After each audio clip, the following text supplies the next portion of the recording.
The emergency room had fallen into a terrifying silence. Machines beeped, nurses rushed between patients, and somewhere in the hallway someone was crying. Standing in the middle of it all was a wealthy CEO whose patience had completely run out. Her daughter had only minutes left before everything would be lost. Looking at the exhausted maintenance worker who had been called into the room, she snapped coldly, "Get it done quickly."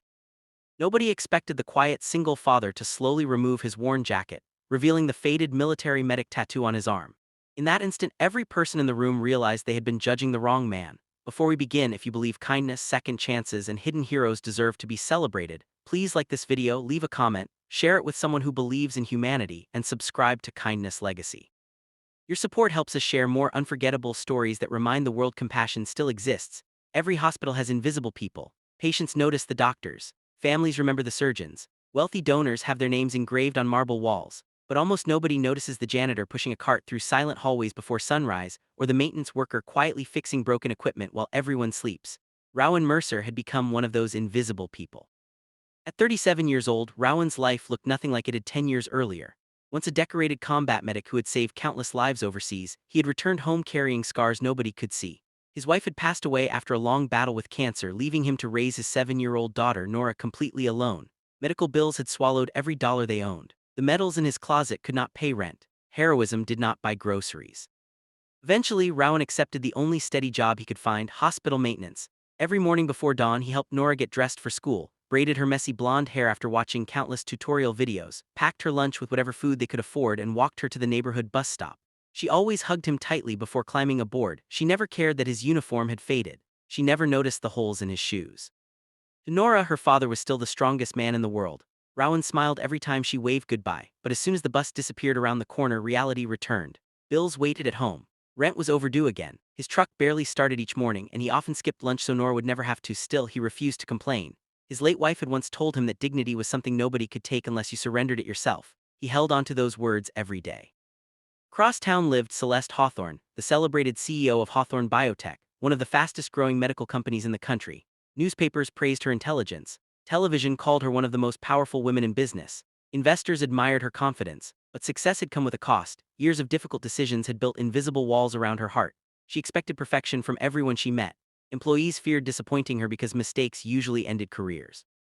On that particular afternoon, Celeste rushed into St. Gabriel Medical Center with her 12-year-old daughter Ivy, who had suddenly collapsed during a charity event. Doctors suspected a rare allergic reaction that caused rapid swelling and severe breathing complications. The emergency department instantly filled with specialists. Nurses moved with incredible speed. Doctors searched desperately for equipment. Then disaster struck. One of the portable emergency oxygen systems malfunctioned moments before it was needed. The backup equipment refused to activate. Panic spread through the room. Someone radioed hospital maintenance. Rowan answered immediately. He entered carrying his toolbox, keeping his eyes focused on the broken equipment rather than the frightened family surrounding the bed. Celeste barely looked at him. To her, he was simply another maintenance employee. She folded her arms impatiently. "It done quickly," she demanded. Those words echoed across the room. Several nurses exchanged uncomfortable glances. Nobody knew Rowan's past. They saw stained work boots. They saw an old maintenance uniform. They never saw the combat medic hidden beneath it. Rowan calmly placed his toolbox on the floor, then he removed his jacket. The faded tattoo reading medic appeared on his upper arm beside several old scars. One experienced emergency physician froze. Recognition flashed across his face. Years earlier, he had served alongside military medical teams overseas. He knew exactly what that tattoo represented. Without wasting another second, Rowan stepped beside the bed. His movements became incredibly precise. Every motion reflected years of emergency battlefield training. While technicians continued repairing the oxygen system, Rowan manually stabilized Ivy's airway using techniques he had performed countless times under far worse conditions. His voice remained calm. His breathing stayed steady. Instead of spreading panic, he created order. Doctors instantly adjusted their efforts around him. Within minutes, the replacement equipment became operational. Fresh oxygen flowed. Ivy's breathing slowly stabilized. The terrifying blue tint began fading from her face. Life returned. The room finally breathed again. Only then did Rowan quietly step backward. He thanked the medical team, picked up his jacket, and returned to repairing the damaged equipment as though nothing extraordinary had happened. Silence filled the room. Celeste stared at him in disbelief. She had expected an ordinary maintenance worker. Instead, she had witnessed someone whose courage had quietly saved her daughter's life before anyone even knew his story. Later that evening, curiosity overwhelmed her. She asked the hospital administrator about Rowan. The answer humbled everyone listening. Rowan Mercer had earned multiple military commendations for repeatedly risking his own life to rescue wounded soldiers. Following his wife's death, He declined several prestigious medical positions because they required constant travel, choosing instead to remain close enough to raise his daughter himself. Maintenance work offered predictable hours. It offered stability. Most importantly, it allowed him to be there whenever Nora needed him. For Rowan, fatherhood mattered more than prestige. Celeste barely slept that night. She replayed the afternoon over and over. She remembered how casually she had spoken to him. She remembered assuming his uniform defined his worth. For the first time in years, she felt ashamed of her own judgment. The following morning, she searched every hallway until she found Rowan replacing ceiling lights in an empty corridor. She waited quietly until he finished. When he turned around, surprise crossed his face before he could speak. Celeste apologized sincerely, not with expensive gifts, not with corporate language, simply with honest words from one human being to another. Rowan accepted the apology with gentle grace. He explained that people often look past those wearing uniforms. He had grown used to it. But he also believed everyone carried battles invisible to others. That belief had kept bitterness from entering his heart. Those words stayed with Celeste long after their conversation ended. Over the following weeks, she quietly learned more about Rowan. She discovered Nora often stayed in the hospital cafeteria after school because childcare was too expensive.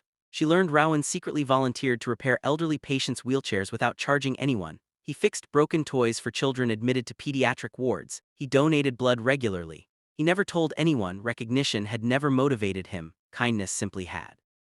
Eventually, Celeste invited Rowan to Hawthorne Biotech headquarters. Many executives assumed he was arriving to repair something. Instead, the CEO introduced him to the board. She publicly shared the story of what had happened inside the emergency room. No dramatic exaggeration, just truth. The room erupted into applause. Several executives wiped away tears. Then came an offer nobody expected. Celeste created a new position overseeing emergency preparedness and medical crisis training across every Hawthorne facility. The salary was several times Rowan's maintenance income. Flexible hours allowed him to remain present for Nora. He accepted only after confirming he would still have evenings with his daughter. Nothing mattered more. Months later, Hawthorne Biotech launched the Mercer Foundation, funding scholarships for single parents pursuing careers in healthcare and providing emergency assistance for struggling hospital workers whose quiet sacrifices often went unnoticed. Rowan insisted the program remain anonymous. He never wanted people chasing praise. He wanted them chasing compassion. Nora watched everything unfold with innocent pride. One evening, she hugged her father after school and whispered that her classmates now thought he was a superhero. Rowan smiled. He told her superheroes were simply ordinary people who chose kindness when nobody was watching. Years passed. The foundation changed thousands of lives. Hospitals across the country improved emergency preparedness using Rowan's training methods. Single parents found hope. Children stayed with families who no longer faced impossible financial choices. Every achievement traced back to one ordinary afternoon when someone underestimated a quiet father wearing a maintenance uniform. The greatest heroes rarely announce themselves. They quietly carry burdens, love their families, and keep serving others without expecting applause. Sometimes all it takes is one moment for the world to finally notice what was always there. If this story touched your heart, please take a moment to like this video, leave a comment, share it with someone who needs hope today, and subscribe to Kindness Legacy.